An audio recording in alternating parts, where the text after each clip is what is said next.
We're in the Sexmobile right now. This thing handles phenomenally. I've been dealing it for the past like 2 months since I sold my hypercar, aka the GR86, aka the meat mover. But this thing pushes, man. It's good on, it's great on gas. It's all-wheel drive. The acceleration is fucking superb. And, you know, the speedo goes to 160. What more can you ask for right now? I mean, it's comfortable in here. Yeah, does it take 5 years to heat up on these cold winter days in Massachusetts? Yeah. Is that a pain in the ass? Yeah. But I'm a tough motherfucker. I come from fucking Viking blood. I come from Viking and Native American blood, so I'm good when it comes to the cold. So the fact that this car takes a long time to heat up isn't really a problem for me. So I think I didn't really know what else to film. I have a few things that I wanted to talk about, so we're just going to get into the old style POV drive format where I start with my gym excursion. And I've actually been putting on some solid, lean, pure contractile tissue in the gymnasium lately, in the Iron Coliseum, in the mecca of muscle building. It's been getting real. So I actually have hit a fasted weight of 215. So when I wake up in the morning, I'm 215. And I'm a 6'4" individual. You guys know I'm tall, I'm physically imposing. But it was a real struggle for me to get over the 210-pound mark. I was hovering in between the 200 to 205 mark for like months. But I started really pushing the calories and really moving the concrete around in the gym. And also I switched gyms to a more serious bodybuilding style of gymnasium. The gym I used to go to, I hated it. For the past year I've been working out there, I've hated every single day of it. Number one, they don't have enough fucking machines. I'm constantly having to change my fucking workout around and not be able to just have my way with the machines that I want to have. Sometimes I'll want to hit the fucking seated cable row and I'll have to compromise and do some other fuck shit in the gym because some fucking 55-year-old asshole wearing these shorts that go down to his ankles is fucking hogging the equipment. So it sucked there. There was not enough variety of machines, so I would get horrible workouts. The only good shit they had there was cardio. And you guys know, I do my 12-degree incline at 3.1 miles an hour for the 3K on the treadmill. I burn an absorbent amount of calories. So the treadmill shit really isn't hard for me. I hop on there for 37 minutes. I get busy. I have my way with the treadmill, and then I keep it pushing and get out of the gym. But the weights were a real problem because you just couldn't find open machines there. They only have one hack squat. They only have two quad extension machines. They only have 2 hamstring machines total in the entire gym, and they only have 1 leg press machine. So how the fuck is a motherfucker with tree trunks like me supposed to get an adequate leg workout when I'm working with caveman style fucking equipment? So I go to this new gym now, have an ample amount of equipment. They have so much shit there. There's always, say one machine you want is taken, there's always another fucking machine to go to, which is great because at my other gym you couldn't do that shit. The cardio equipment is great. They don't have a lot of free weights, but I'm more of a machine guy. If I'm hitting chest, I'm more of an incline machine guy than a dumbbell guy or barbell guy. That's just my style. Sometimes the dumbbells don't go high enough for a motherfucker like me because I'm a workhorse, man. I'm a strong ass motherfucker. I'm a young bull in this bitch. So yeah, today, what did I hit today? I don't even remember. It's been such a long time. I had a crazy chest day today. International Chest Day from Mount Marauder. Chest and triceps. I hit them on the same day. It's the classic split. You guys know the rules. I hit chest. I did a bunch of incline shit. I did the fucking, the fly machine. That really pumps my pectorals up. I really get I could feel the blood flowing through the striations on my pec when I'm hitting that fucking pec fly machine. Then I just absolutely demolished my triceps. I started with the straight bar pull downs, then I went into the V-bar pull downs for 2 sets, and then, because that was just a warm up to get into the rope pulls for 3 sets. So I did so much. My triceps straight up, if you guys watched my last video, the go-karting video, there was a still shot of my triceps.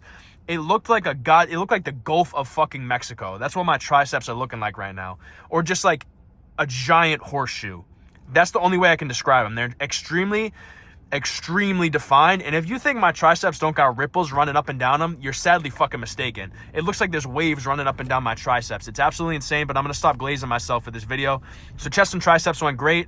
Tomorrow, I have legs, it's okay because for me, I don't really have to hit legs that hard because I'm a genetic phenom when it comes to legs. My quadriceps look like Christmas hams. It looks like fucking paint is running down a wall with the 3 separations in my quadriceps.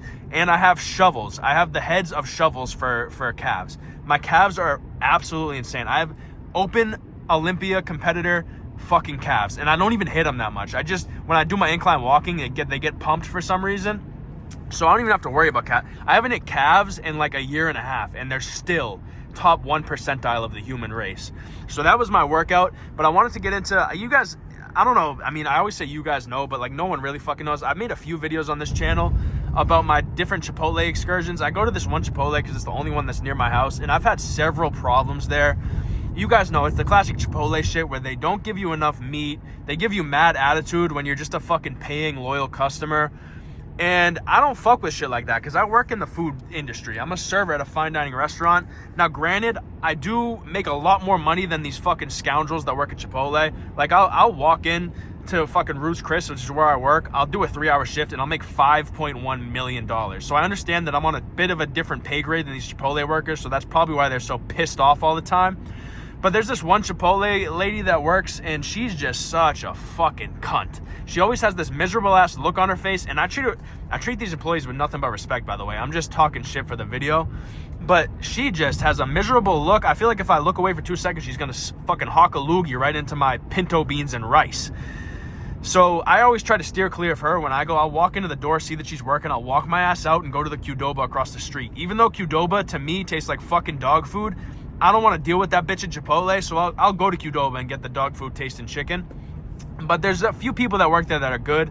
Just to run you through a few of my different Chipotle faults that have happened to me.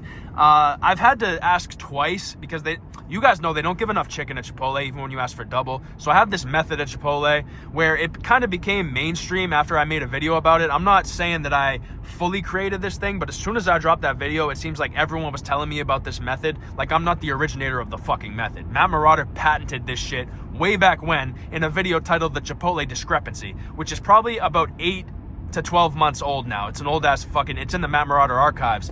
It's called The Chipotle Discrepancy, and basically what you do is when you ask for chicken, you don't immediately off rip say, I want double chicken. You ask for chicken, let them scoop the ample amount of chicken for the first scoop, and then once they finish scooping the first, then you say, I'll take double chicken. So that way you get 2 heaping spoonfuls, because sometimes if you ask for double off rip, they just give you a fucking fractal above regular chicken. Like they won't give you double, they'll just give you like 1.3 chicken, and that really fucking grinds my gears. I do not rock with that. So I use my method. I ask for chicken, they scoop it, then I ask for double chicken, and I finesse the system that way.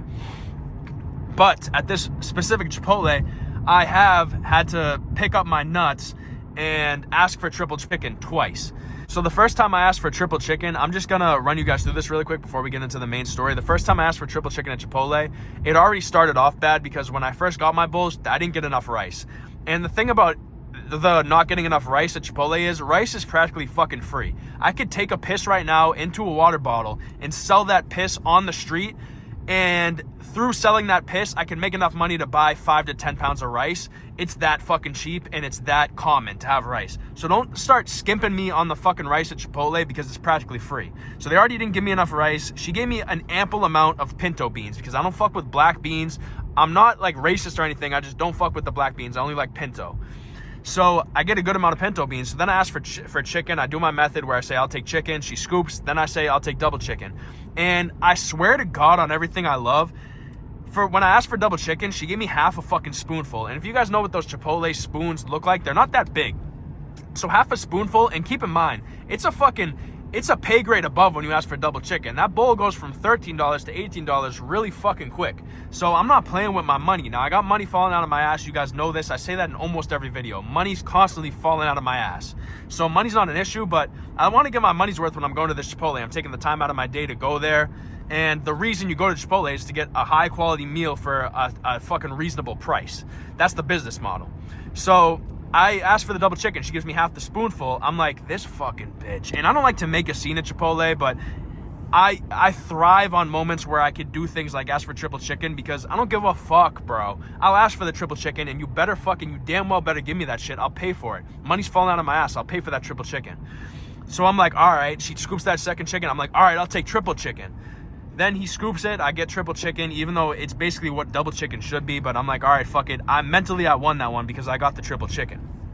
So, and then, you know, it took like the fucking guy at the computer, it took him like 10 minutes to tabulate. They had never seen some shit like that, the triple chicken thing. So the guy was like, oh, at the fucking counter taking the money, the cashier guy, he was like, how do I put the triple chicken? I almost had to get back there and fucking help him out myself. But it took him like 10 minutes to figure it out because I fucked up the whole Chipotle system by doing that. And that's how I got my triple chicken. So I don't fuck around with that. I asked for triple chicken again a second time, and this is basically what happened. I get a good amount of rice, good amount of pinto beans. I'm like, all right, I'll take chicken. They scoop it. I'm like, all right, I'll take double chicken. They scoop the double chicken. This guy did not give me enough. It was really fucking infuriating. So then I'm like, all right, I'll ask for triple chicken. I've done it before. All right, I'll get triple chicken. The guy goes, we don't do that here. So I didn't get my triple chicken. I did get pissed though, and then I paid. You know, that's what it was. So the first time I actually got the triple chicken. The second time, we don't do that here. So they don't do it there anymore. So I haven't asked since. Because I don't want problems with these guys. These guys are working for fucking minimum wage. I don't want to, you know, I respect what they're doing. But like, give me enough chicken, you know what I'm saying? So I respect the no triple chicken rule anymore. It just is what it is.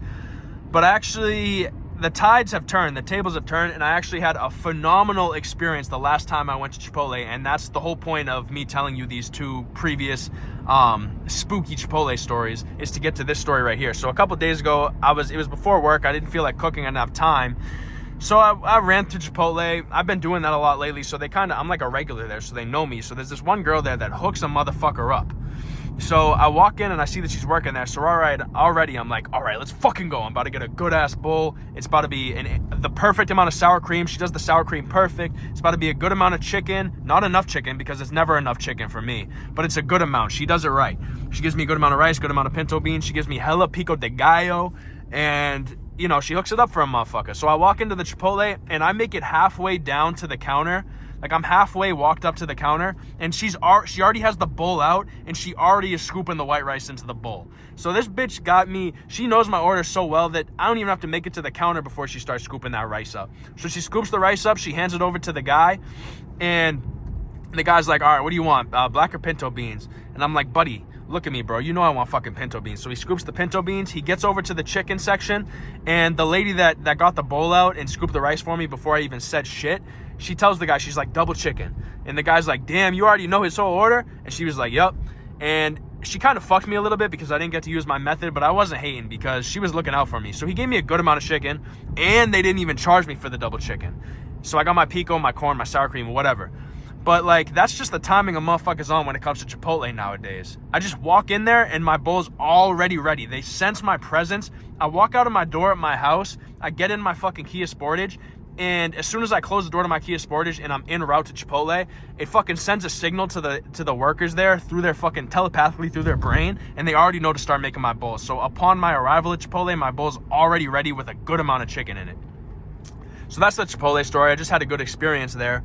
And that's really the whole reason that I'm making this POV drive. I just want to tell you guys about that and update you guys on all my trials and tribulations with Chipotle.